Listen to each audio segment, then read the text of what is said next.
the folds on it, and it takes you through it on the TV as well as on the folds in the paper, and you can create your own origami version of this. I've got it back there somewhere. Brilliant, just the way they make you interact with the player. They really involve you as the player. It's brilliant, fascinating game, absolutely amazing.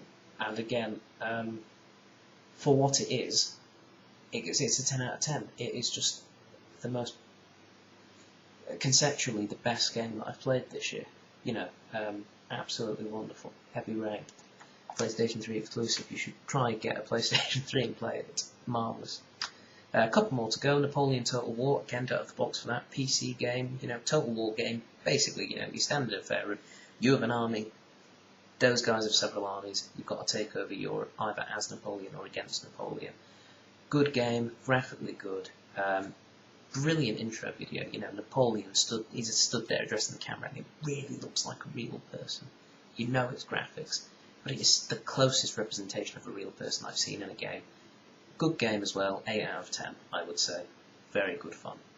A couple more to go. Now then, I don't know whether to do these as separate games or the same, but Red Dead Redemption, the cowboy shooter, again, Game Traders, $99 game, or, and also its expansion, Undead Nightmare, which is the Red Dead Redemption game, but with zombies. I'm still trying to get used to this camera angle.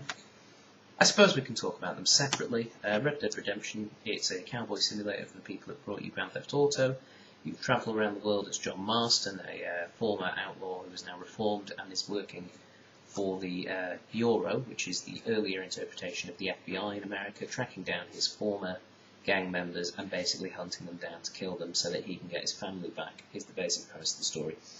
Wonderful game. Absolutely brilliant. I knew some people who played it and got lost and bored halfway through and left it, and I honestly think they were fools because this was a brilliant game, and I have to give it.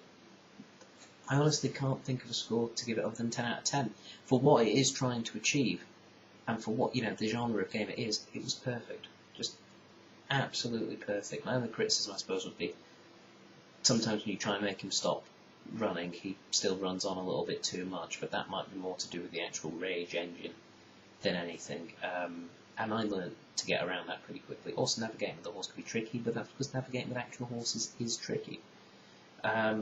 Absolutely wonderful game. The expansion pack for it, Undead Nightmare, basically same principle. You are John Marston, but oh no, there are zombies everywhere. Look, see?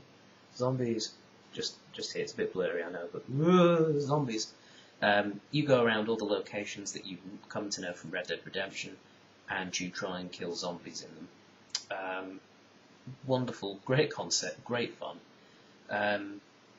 I haven't played many DLCs, that's downloadable content games. This one was just beautiful, and I kind of want to give it 10 out of 10, but I don't think I should, because something about it, it's not quite as good as Red Dead Redemption is what I'm trying to say. So if I was reviewing this as a separate game, probably 8 out of 10, 8.5 out of 10, still very good. But if you combine the two, you know, you're looking at least a 10 out of 10. It was absolutely brilliant. Right, and the final game, which I'm including now, you can include it, you can say it's not, but it's Resident Evil 5. Now I know, strictly speaking, it came out in 2009, but this is Resident Evil 5 Gold, here we go, Gold Edition, which came out this year, and as you can see the cover art is slightly different because that's not Shiva, that's Jill Valentine, different character.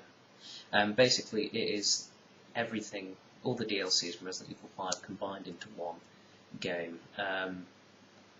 Resident Evil 5, brilliant. As I've said in earlier videos, I'm a big fan of the Resident Evil series. Resident Evil 5 is great fun, you know, shooting zombies in the exotic locale of Africa. Good fun, great game. You know, fun times to be had. I'm currently playing through it with my brother, not Charlie, the other one, Michael, on the 2-player campaign mode. It's absolutely brilliant. I would give it 9 out of 10. I am taking points off because in the game Chris Redfield is unrealistically muscular, in my opinion. He looks like a tiny head on top of the fridge, essentially. He's huge. Right, that's it. That's somebody's phone going off in the background, and I think that's a good point to finish today's Daily Splat. Game of the year for me, out of all of them, it's a toss-up between Heavy Rain and Red Dead Redemption, and I'm probably going to have to give it to... I don't know. Who would you give it to? Let me know. You know, would you go Red Dead Redemption? Would you go Heavy Rain? Who knows? If it's up to me, probably Red Dead. Just pips Heavy Rain to the post. But that's it for 2010 as a year of video games. I hope you've enjoyed this video, and hopefully you'll go out and try some of these games if you haven't played them.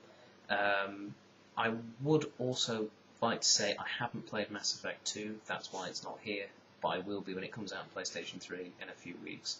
I'll probably include that if I do one of these video games things at the end of next year. Anyway, hope you've enjoyed this, hope I haven't prattled on for too long. Thank you all for watching, and I will see you all soon, hopefully.